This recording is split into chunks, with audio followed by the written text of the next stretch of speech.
नमस्कार, श्री स्वामी समर्थ. सगळ्यांचं आपल्या चॅनलवर खूप खूप मनापासून स्वागत आहे. स्वामी महाराज तुमच्या सगळ्या चांगली इच्छा पूर्ण करू. स्वामींच्या कृपेने तुमचा आजचा दिवस शुभ जावो ही मी स्वामींच्यानी प्रार्थना करते आणि आपल्या आजच्या व्हिडिओला सुरुवात करते.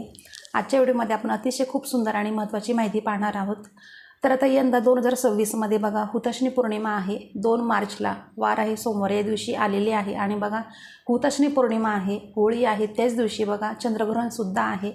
तर आपण बघा दर महिन्याच्या पौर्णिमेला प्रत्येक आपण स्वामी भक्त, प्रत्येक आपण सेवेकरी आपले स्वामी समर्थांच्या केंद्रानुसार दर महिन्याच्या पौर्णिमेला सत्यनारायण आपण करतो. तर सत्यनारायण आपण पौर्णिमेचं हे कधी करायचं आहे, होळीच्या दिवशी करायचं आहे का दुसऱ्या दिवशी करायचं आहे, आणि त्याच्यासोबतच आपण जो उपवास करतो सत्यनारायणाचा तो कधी करायचा आहे. तर या संदर्भातली आज आपण संपूर्ण माहिती पाहणार आहोत. तर व्हिडिओ शेवटपर्यंत नक्की पहा, कोणीही मध्ये स्किप करू नका. अतिशय महत्त्वाची माहिती आहे. आणि तुम्ही नवीन असाल, पहिल्यांदा आपले व्हिडिओ पाहत असाल तर आपल्या चॅनलला नक्की सबस्क्राईब करा, जेणेकरून आपले दररोजचे जे नवीन व्हिडिओ येतील ते सर्वात आधी तुमच्यापर्यंत पोहोचतील. आणि व्हिडिओ आवडल्यास व्हिडिओला लाईक करा आणि कमेंट करा. तर आता आपण जाणून घेऊया की हुताशनी पौर्णिमा ही कधी सुरू होत आहे. तर बघा 2 तारखेला संध्याकाळी सुरू होत आहे. 5:56 पौर्णिमा ही सुरू होणार आहे सोमवारी 2 तारखेला. आणि दुसऱ्या दिवशी म्हणजे 3 तारखेला पौर्णिमा समाप्ती आहे संध्याकाळी 5:08. तर बघा उद्या तिथीनुसार आहे ना, बघा पौर्णिमा दुसऱ्या दिवशी म्हणजे धरली जाते, कारण की ती सूर्याने पाहिलेली आहे. पण बघा त्या दिवशी आहे चंद्रग्रहण. 3 तारखेला चंद्रग्रहण आहे. तर आपण होळी जी साजरी करणार आहोत तर ही आपल्याला 2 तारखेला साजरी करायची आहे. आणि बघा जी सत्यनारायण पूजा आपण करणार आहोत तर ती सुद्धा आपल्याला 2 तारखेलाच करायची आहे, 3 तारखेला करायची नाही आहे, कारण त्या दिवशी चंद्रग्रहण आहे. आणि दुसऱ्या दिवशी 3 तारखेला पौर्णिमा ही संपणार आहे संध्याकाळी 5:08 तुम्हाला सांगितलं. त्यामुळे आपल्याला पौर्णिमेचं सत्यनारायण आपण जे करतो तर ते आपल्याला 2 तारखेला होळीला करायचं आहे, कारण की पौर्णिमा ही संध्याकाळी होळीच्याच दिवशी सुरू होत आहे संध्याकाळी. त्यामुळे आपल्याला सत्यनारायण हे संध्याकाळीच करायचं आहे. बघा त्याच्या आधीच काय करायचं आहे तर दुपारी किंवा 4-5 वाजता अगदी तुम्ही पूजा मांडणी करून ठेवा सत्यनारायणाची. फक्त आपण जी काही पोथी वाचतो वगैरे नाही का, सगळं काही प्रसाद वगैरे आपण ठेवतो ते सगळ्या गोष्टी तुम्हाला पौर्णिमा सुरू झाल्याच्या नंतर करायच्या आहेत. लक्षात घ्या. कधी कधी काय होतं बघा आपल्या महिलांचं की आपल्याला शक्य नसतं पौर्णिमेच्या दिवशी करणं, तर आपण दुसऱ्या दिवशी सुद्धा करू शकतो, असं आपण करतो ना.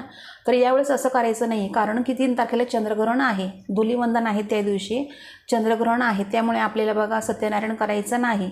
तुम्ही सत्यनारायण होळीच्या दिवशी करा.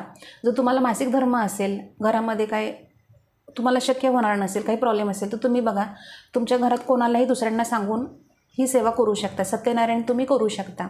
पण तुम्ही खंड पाडू नका, तुम्हाला सांग. आणि बघा आपण जो सत्यनारायणाचा पौर्णिमेचा आपण जो काही उपवास करतो तर तो उपवास आपल्याला किती तारखेला करायचा आहे. तर बघा तो उपवास आपल्याला मंगळवारी दुसऱ्या दिवशी करायचा आहे, कारण की पौर्णिमा ही सूर्याने पाहिलेली आहे. त्यामुळे आपल्याला 3 तारखेला करायचा आहे उपवास. आणि चंद्रग्रहण आहे तर बघा त्या दिवशी आपल्याला देवपूजा वगैरे करायची नाही आहे.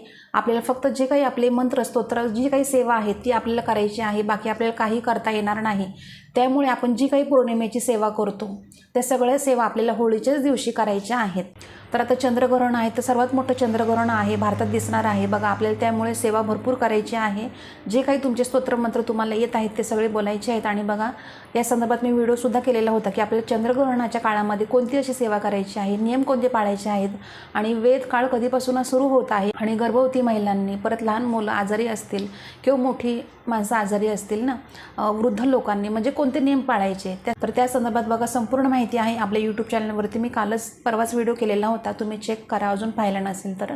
आता सर्वात महत्त्वाचं सत्यनारायण आपण बघा का करावं. आता जे करत नाही त्यांच्यासाठी मी सांगत आहे. बघा आता जे करतात त्यांना माहिती आहे किती छान असा अनुभव येतो आहे आपल्याला वर्षभरामध्ये. आणि जर तुम्ही बघा 12ही महिने 12 वेळा जर तुम्ही सत्यनारायण केलं तर वर्षभरामध्ये तुम्ही अनुभव घ्याल की आपल्या घरामध्ये किती छान असा बदल झालेला आहे. तर आता सत्यनारायण आपण का करावं ते तुम्हाला सांगते. बघा अखंड लक्ष्मी प्राप्तीसाठी, अखंड लक्ष्मी आपल्या घरामध्ये वास करते, आणि त्याच्यासोबतच आपल्या डोक्यावर जे काही कर्ज असतं तर ते कमी होण्यासाठी अतिशय हा प्रभावी तोडगा आहे, उपाय आहे, सेवा आहे.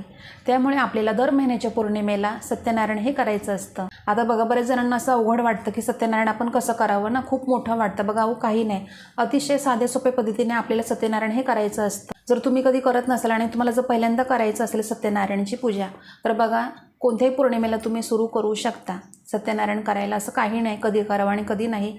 संकल्प करून सत्यनारायण तुम्ही करायला सुरुवात करा आणि 1 वर्षभरामध्ये तुम्ही अनुभव घ्या.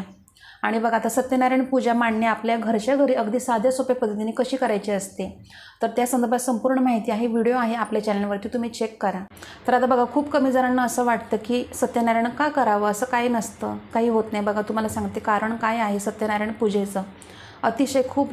अतिशय उच्च कोटीची प्रभावी सेवा आहे. म्हणून तुम्हाला सांगते की ज्यावेळेस आपण बघा धान्य विकत आपण बाहेरून आणतो त्यावेळेस तिथे बरेच जणांचे म्हणजे हात लागलेले असतात.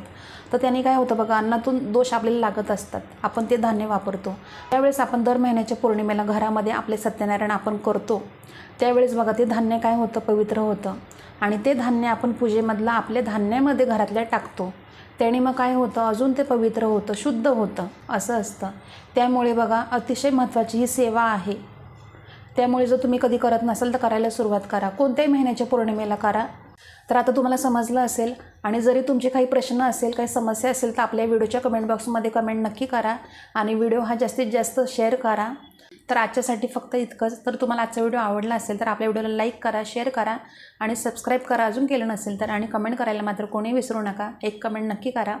तर दररोज आपण अशाच नवीन व्हिडिओमध्ये भेटत जाऊ. तर आजचा व्हिडिओ मी आपल्या स्वामी समर्थ महाराज यांनी रुजू करते आणि इथं थांबते. धन्यवाद. श्री स्वामी समर्थ.